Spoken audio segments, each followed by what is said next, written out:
بسم اللہ الرحمن الرحیم۔ السلام علیکم ورحمۃ اللہ وبرکاتہ۔ آج ہم رسول اللہ صلی اللہ علیہ وسلم کا بیماری کے علاج کے متعلق ایک فرمان بیان کریں گے انشاءاللہ۔ اس سے پہلے آپ سب سے گزارش ہے کہ اس ویڈیو کو آگے ضرور شیئر کریں۔ جزاک اللہ۔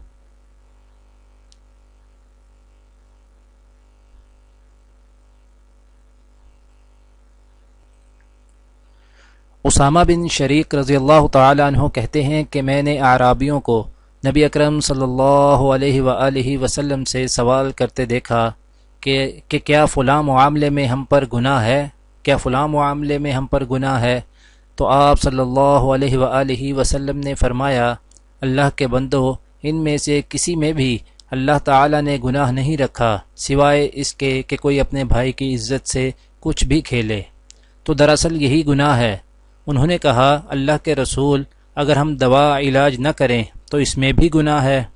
تو آپ صلی اللہ علیہ وآلہ وسلم نے فرمایا، اللہ کے بندو، دوا علاج کرو، اس لیے کہ اللہ تعالیٰ نے کوئی ایسا مرض نہیں بنایا جس کی شفا اس کے ساتھ نہ بنائی ہو سوائے بڑھاپے کے۔ تو انہوں نے عرض کیا، اللہ کے رسول، بندے کو جو چیزیں اللہ تعالیٰ نے عطا کی ہیں ان میں سے سب سے بہتر چیز کیا ہے؟ آپ صلی اللہ علیہ وآلہ وسلم نے ارشاد فرمایا، حسن اخلاق۔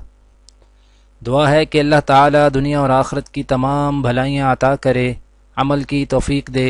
سبحان ربک رب العزت عما یصفون وسلام علی المرسلین والحمد للہ رب العالمین۔ آمین۔